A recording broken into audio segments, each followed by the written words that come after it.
This morning, at 5:45 a.m., I passed the full coffee pot with a smile. I love it when the coffee's done. Before heading upstairs to eat cereal and watch YouTube videos, but when I came back downstairs to leave for school, I discovered that the coffee had vanished. My first thought was to lift the lid to where the water is kept, like, "Are you hiding in here, coffee?" And much to my dismay, it wasn't. And my second thought was,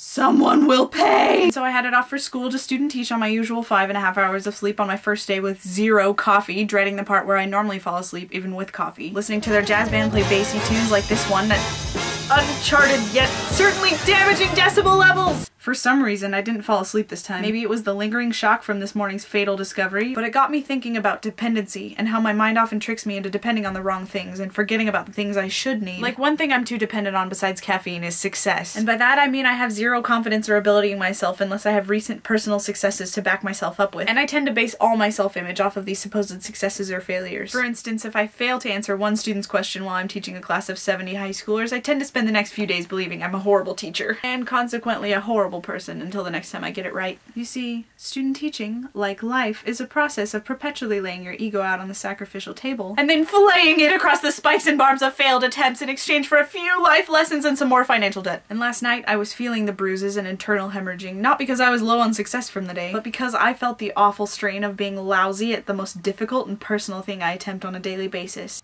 Being me. After all my classes were over, I walked by the community symphony rehearsal and stopped to listen. Tears leaked from my eyes, not because the second violins were out of tune, which they were, but because art legitimizes our senseless struggles. And the rough, unpolished music was putting wordless names to the fears and frustrations I'd been drenched with all day. I walked home in defeat, covering my oozing wounds in old bandages until another time when I could stand to leech them. But once at home, one by one, my friends snuck through my defense systems and coaxed me down from the edge of my rooftop to join in their quiet smiles and simple dreams, so that by the end of the night, I felt whole and healed again. It made me realize that the one thing I'm truly dependent on, the oxygen we all crave, is validation. And that's okay. In fact, it's a good thing, but we often stifle the need or seek it from all the wrong places. But we should embrace it. As humans, we need to need each other. It's the only way this frightening, tangled, paradoxical thing called love really works. So ask yourself, what do you depend on? Or whom? And who depends on you? Have you validated them lately?